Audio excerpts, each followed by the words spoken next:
La cérémonie qui nous réunit ce matin, au-delà de son aspect protocolaire, se veut une fête de famille. Le Tchad et le Sénégal sont deux pays frères. Vous êtes ici chez vous. Nous vous considérons comme un ami, un parent, un proche, compte tenu de toutes les valeurs que nous avons en partage, la justice et l'équité, la dignité et l'honneur de l'Afrique. C'est au nom de ces valeurs que nous nous sommes rangés derrière la bannière des chambres africaines extraordinaires pour permettre à notre continent de faire face à l'un des défis majeurs de son histoire, poursuivre les crimes commis sur notre sol sans passion inutile ni faiblesse coupable, dans le respect absolu des droits de chacun. L'enjeu est donc d'importance. À cet égard, la communication a un rôle éminent, crucial à jouer. C'est tout le sens de la mise en place de la cellule de communication que j'ai le redoutable privilège de manager. Nous nous attelons à jouer notre partition avec tout l'engagement que cela requiert. Mesdames, Messieurs, la cérémonie qui nous rassemble aujourd'hui est l'aboutissement d'un processus lancé à N'Djamena. Faut-il le rappeler? C'est vous, Monsieur Miarom Begoto, qui avez pris la responsabilité de nous inviter à venir échanger avec vous lors de notre séjour à N'Djamena. Nous avons réagi avec promptitude et très rapidement, une rencontre a eu lieu avec la bénédiction et les encouragements du garde des Sceaux, ministre de la Justice du Tchad, Maître Jean-Bernard Padaré, que nous saluons respectueusement.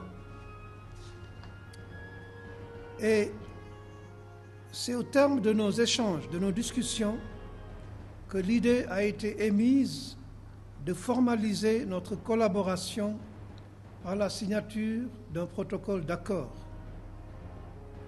Grâce à votre diligence, nous avons travaillé sur le projet que vous nous aviez soumis dès notre retour à Dakar et nous voici aujourd'hui réunis pour sa validation officielle. 2 mois ont suffi au total. Pour nous, Chambre africaine extraordinaire, il s'agit là d'une étape importante dans la mise en œuvre de notre plan de communication. À compter de ce jour, nous vous considérons comme notre ambassadeur, notre représentant au Tchad. C'est dire que nous allons travailler main dans la main, en binôme, pour informer, expliquer, éclairer les populations africaines et la communauté internationale tout au long des différentes phases du procès que nous avons en perspective.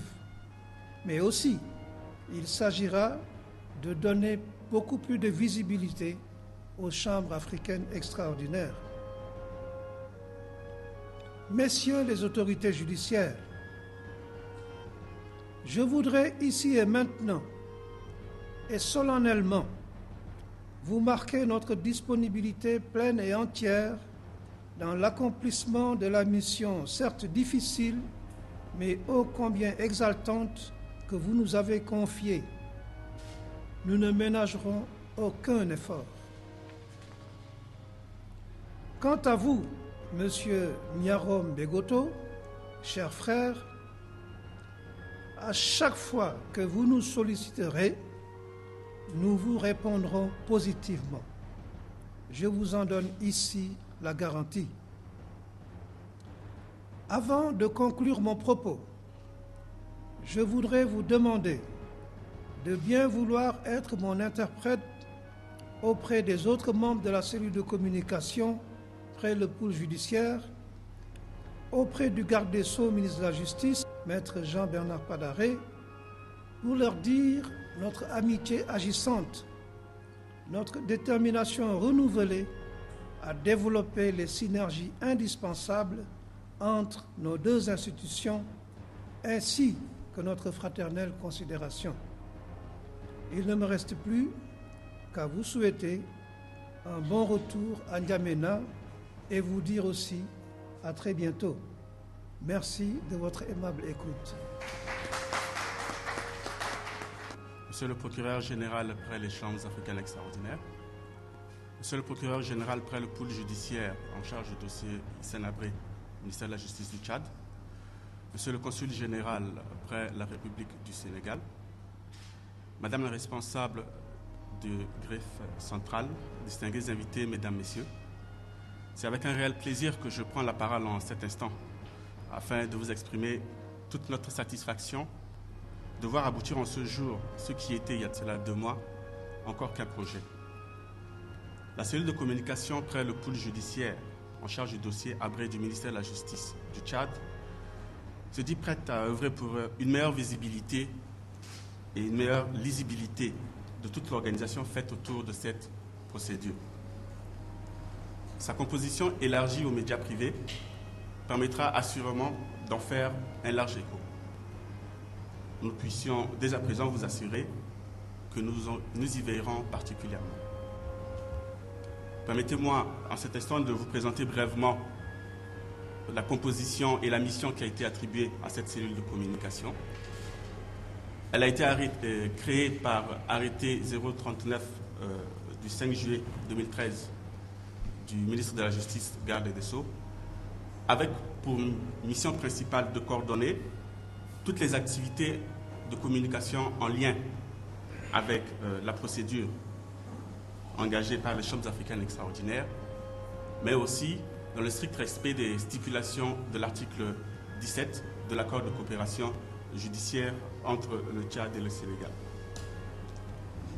Elle est composée, outre des représentants du ministère de la Justice, de ceux de la Direction générale de la communication de la Présidence de la République, de la Direction de la communication à la primature, des représentants de l'Office national des radios et télévisions du Tchad, des représentants de l'Union des radios privées du Tchad et d'un représentant de l'Association des éditeurs de presse privée au Tchad.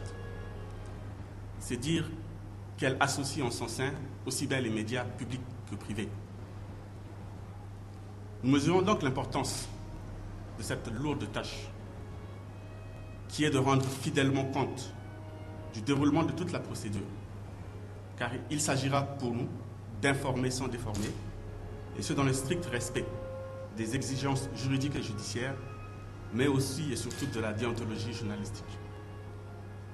Nous tenons donc ici, Monsieur le Coordinateur, à renouveler notre entière disponibilité à œuvrer d'un commun accord pour la réussite de cette lourde tâche. Je tiens ici à vous remercier pour votre disponibilité et pour toute l'organisation qui encadre la signature de ce protocole. Je vous remercie.